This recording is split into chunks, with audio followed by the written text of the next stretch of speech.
الحمد للہ وحدہ والصلاة والسلام علی من لا نبی بعدہ اما بعد فاعوذ باللہ من الشیطان الرجیم بسم اللہ الرحمن الرحیم انما یخشی اللہ من عبادہ العلماء صدق اللہ العظیم۔ اسٹیج پر تشریف فرما علماء کرام، بزرگان دین، صدر محترم اور میرے محترم بھائیوں، دوستوں اور بزرگوں، 15 اگست سن 1947 کو ہمارا یہ ملک ہندوستان انگریز کے پنجے ظلم و ستم سے آزاد ہوا، اور اسی وقت سے لے کر آج تک جب یہ تاریخ آتی ہے تو پورے ہندوستان میں جشن کا ماحول ہوتا ہے۔ ہندوستان کے کونے کونے میں، گوشے گوشے میں، اسکولوں، کالجوں اور مدرسوں میں، سرکاری دفاتر میں، راستوں اور چوراہوں پر اس دن میں طرح طرح کے پروگرام منعقد ہوتے ہیں، اور ان پروگراموں میں خاص طور پر ان مجاہدین آزادی کو یاد کیا جاتا ہے جنہوں نے اپنی جانیں دے کر، اپنا خون بہا کر اور جان و مال کی قربانی دے کر ہمارے اس ملک ہندوستان کو آزاد کرایا تھا۔ لیکن افسوس کے ساتھ یہ کہنا پڑ رہا ہے کہ آج ہندوستان میں آزادی کی جو تاریخ دہرائی جاتی ہے تو وہ مکمل تاریخ نہیں بلکہ ادھوری تاریخ ہے، اور جن لوگوں کو جنگ آزادی کا اصل ہیرو بنا کر پیش کیا جاتا ہے تو جنگ آزادی کے اصل ہیرو وہ نہیں بلکہ اس ملک کے مسلمان اور خاص طور پر علماء کرام ہیں۔ میرے کہنے کا مطلب یہ نہیں ہے کہ دوسرے برادران وطن نے اس ملک کے لیے قربانیاں نہیں دی ہیں، قربانیاں انہوں نے بھی دی ہیں، لیکن جنگ آزادی کے اصل ہیرو وہ نہیں ہیں بلکہ جنگ آزادی کے اصل ہیرو وہ مسلمان اور خاص طور پر علماء کرام ہیں جنہوں نے اس ملک کے لیے اپنی جان کو جان نہیں سمجھا، اپنے مال کو مال نہیں سمجھا، اپنے گھر بار کو گھر بار نہیں سمجھا، اپنی اولاد کو اولاد نہیں سمجھا، بلکہ اپنی جانیں دے کر، اپنے سر کٹا کر، اپنی اولاد کو قربان کر کے، اپنا گھر بار لٹا کر اور پورے طور پر تن من دھن کی بازی لگا کر اس ملک کو آزاد کرایا ہے۔ جنگ آزادی کی پوری 200 سالہ تاریخ ہے، اور اس 200 سال کی جنگ آزادی میں جنہوں نے بڑھ چڑھ کر حصہ لیا ہے، جن کا قائدانہ کردار رہا ہے، جنہوں نے اہم رول ادا کیا ہے، وہ اس ملک کے مسلمان اور خاص طور پر علماء کرام ہیں۔ جنگ آزادی کی شروعات اس وقت سے ہوتی ہے جب ایک عظیم مرد مجاہد، شیر بنگال نواب سراج الدولہ نے انگریز کے ارادوں کو بھانپ لیا تھا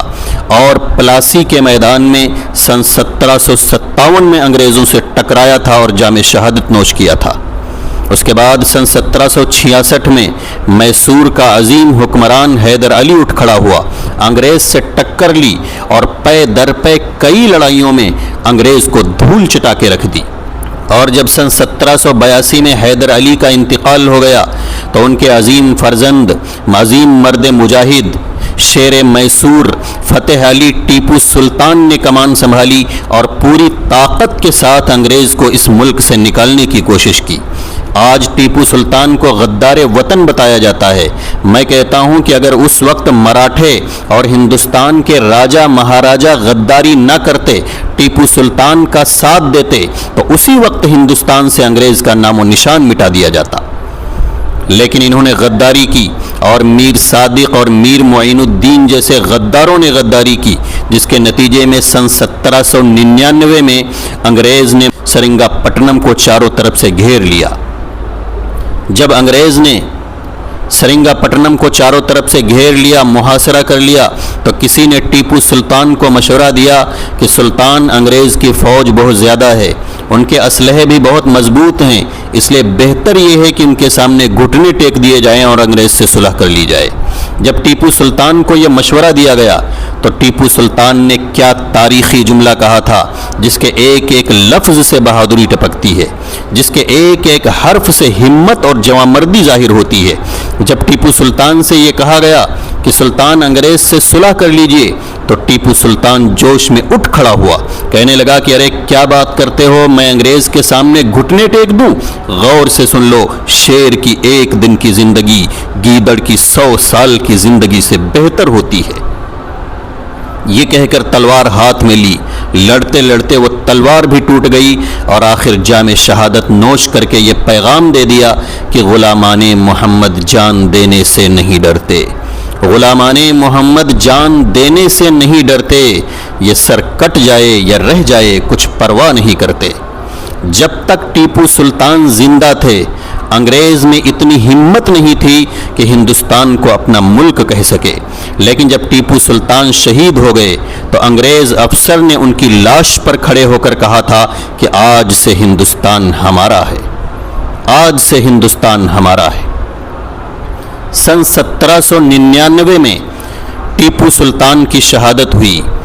اور سن 1803 میں انگریز دلی تک جا پہنچا اور دلی میں جا کر انگریز نے یہ اعلان کر دیا کہ آج سے خلق خدا کی، ملک بادشاہ کا، لیکن حکم کمپنی بہادر کا یعنی انگریز کا چلے گا۔ جس دن انگریز نے یہ اعلان کیا اسی دن ایک عظیم مرد مجاہد، جلیل القدر محدث شاہ ولی اللہ رحمۃ اللہ علیہ کے بڑے بیٹے شاہ عبدالعزیز محدث دہلوی رحمۃ اللہ علیہ نے یہ فتویٰ جاری کیا کہ آج سے ہندوستان غلام ہو گیا اور ہندوستان کے تمام مسلمانوں کے اوپر فرض ہے کہ وہ انگریز سے جہاد کریں اور ہندوستان کو آزاد کرائیں۔ یہ فتویٰ کیا تھا؟ آزادی کی ایک آگ تھی جو تمام ہندوستانیوں کے دلوں میں بھر دی گئی تھی۔ شاہ عبدالعزیز محدث دہلوی رحمۃ اللہ علیہ نے یہ فتویٰ دیا اور صرف فتویٰ ہی نہیں دیا بلکہ اس کے لیے اپنے بھتیجے شاہ اسماعیل شہید اور اپنے مرید خاص سید احمد شہید رحمۃ اللہ علیہ کو باقاعدہ تیار کیا۔ ان دونوں بزرگوں نے، شاہ اسماعیل شہید اور سید احمد شہید رحمۃ اللہ علیہ نے پورے ملک کا دورہ کیا، ہندوستان کے کونے کونے میں گئے، ہندوستان کے گوشے گوشے میں جا کر تقریریں کی اور مجاہدین آزادی کی ایک بڑی جماعت تیار کر لی، ایک ایسی مکمل جماعت جو ہندوستان کے لیے اپنا تن من، اپنی جان، اپنا مال، اپنا سب کچھ لٹانے کے لیے تیار تھے۔ مجاہدین آزادی کی یہ جماعت تیار ہوئی لیکن ہندوستان میں جنگ آزادی کی تیاری کرنا ممکن نہیں تھا، اس لیے ہندوستان سے ہجرت کی اور افغانستان پہنچے۔ افغانستان میں جا کر کابل میں پہنچ کر جنگ آزادی کی پوری تیاری ہو گئی اور قریب تھا کہ ہندوستان پر حملہ کیا جاتا اور انگریز سے اس ملک کو آزاد کرا لیا جاتا، لیکن عین موقع پر انگریز کا پٹھو پنجاب کا حکمران راجہ رنجیت سنگھ آڑے آ گیا۔ آج راجہ رنجیت سنگھ کو مجاہد آزادی بتایا جاتا ہے، لیکن میں کہتا ہوں کہ اگر راجہ رنجیت سنگھ آڑے نہ آتا اور ان بزرگوں کو اس سے ٹکرانا نہ پڑتا تو ہندوستان اسی وقت آزاد ہو چکا ہوتا، لیکن وہ آڑے آیا اور ان بزرگوں کو اس سے ٹکرانا پڑا، جس کا نتیجہ یہ ہوا کہ سن 1831 میں بالا کوٹ کی پہاڑیوں میں سید احمد شہید رحمۃ اللہ علیہ، شاہ اسماعیل شہید رحمۃ اللہ علیہ، مولانا عبدالحی بڈھانوی رحمۃ اللہ علیہ اور ان کے ساتھ سینکڑوں علماء کرام نے جام شہادت نوش کیا۔ بنا کردند خوش رسمیں بخاک و خون غلطی دن، بنا کردند خوش رسمیں بخاک و خون غلطی دن، خدا رحمت کند ای عاشقان پاک تینترا۔ بہرحال یہ تحریک بالا کوٹ ناکام ہوئی،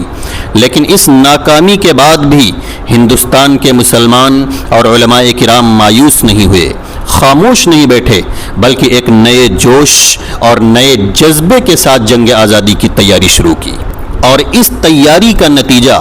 سن 1857 کی جنگ آزادی میں ظاہر ہوا۔ سن 1857 میں جو جنگ آزادی لڑی گئی تو اس جنگ آزادی کو مسلمان اور غیر مسلم دونوں نے مل کر لڑا ہے، لیکن پھر بھی یہ ایک تاریخی حقیقت ہے کہ اس سن 1857 کی جنگ آزادی میں جنہوں نے قائدانہ کردار ادا کیا ہے، جن کا اہم رول رہا ہے، جنہوں نے بڑھ چڑھ کر حصہ لیا ہے، تو وہ اس ملک کے مسلمان اور خاص طور پر علماء کرام ہیں۔ چنانچہ میرٹھ میں انگریز کے خلاف جو بغاوت ہوئی اس میں بھی بڑی تعداد میں مسلمان شریک تھے۔ مراد آباد میں جو لڑائی لڑی گئی وہ بھی مسلمانوں نے لڑی تھی۔ بہار میں راجہ کنور سنگھ نے جو لڑائی لڑی اس میں بھی بڑی تعداد میں مسلمان شریک تھے۔ جھانسی میں رانی لکشمی بائی نے جو لڑائی لڑی اس میں بھی بڑی تعداد میں مسلمان شریک تھے۔ لکھنؤ میں بیگم حضرت محل نے جو لڑائی لڑی وہ بھی مسلمانوں نے لڑی تھی، اس کی قیادت مولوی احمد شاہ کر رہے تھے۔ امبالہ پر جو محاذ بنایا گیا اس کی قیادت بھی مسلمان علماء دیوبند کر رہے تھے۔ تھانہ بھون میں جو ہزاروں لوگ شہید ہوئے انہیں گولیوں سے بھون دیا گیا وہ بھی مسلمان تھے۔ شاملی میں جو محاذ بنایا گیا اس کی قیادت بھی مسلمان علماء دیوبند کر رہے تھے۔ اسی شاملی کے میدان میں مولانا قاسم نانوتوی رحمۃ اللہ علیہ کو گولی لگی، وہ زخمی ہوئے۔ مولانا مظہر نانوتوی زخمی ہوئے، مولانا رشید احمد گنگوہی زخمی ہوئے،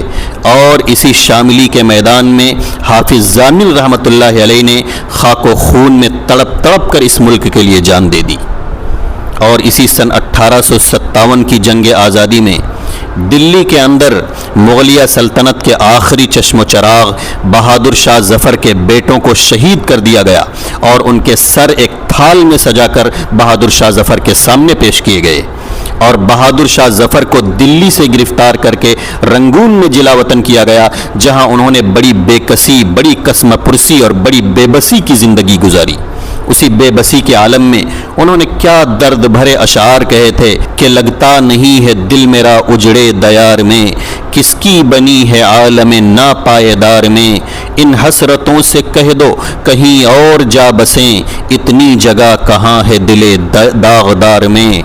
دن زندگی کے مانگ کے لائے تھے 4 دن، 2 آرزو میں کٹ گئے 2 انتظار میں، دن زندگی کے ختم ہوئے شام ہو گئی، پھیلا کے پاؤں سو گئے کنجے مزار میں، کتنا ہے بد نصیب ظفر دفن کے لیے، 2 گز زمیں بھی مل نہ سکی کوئے یار میں۔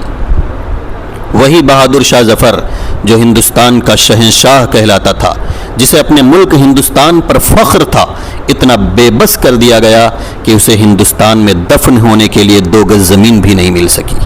بہرحال یہ سن 1857 کی جنگ آزادی ہے جو وسائل کی کمی کی وجہ سے اور کچھ غداروں کی غداری کی وجہ سے ناکام ہوئی، لیکن اس ناکامی کے بعد بھی علماء کرام خاموش نہیں بیٹھے،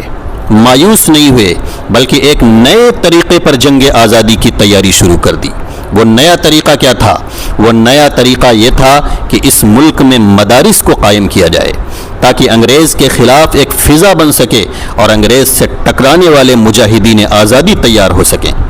چنانچہ سن 1866 میں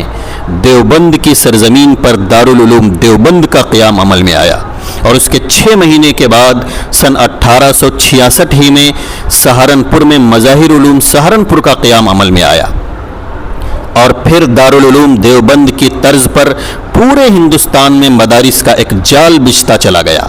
ان مدارس کے قیام کا مقصد کیا تھا؟ تو ان مدارس کے قیام کا مقصد جہاں ایک طرف یہ تھا کہ ہندوستان میں دین کی حفاظت ہو سکے، قال اللہ اور قال الرسول کی صدا لگانے والے علماء کرام پیدا ہو سکیں، تو وہی دوسری طرف ان مدارس کے قیام کا مقصد یہ بھی تھا کہ انگریز سے آنکھوں میں آنکھیں ڈال کر بات کرنے والے، انگریز سے ٹکرانے والے اور اس ملک کو آزاد کرانے والے مجاہدین آزادی تیار ہو سکیں۔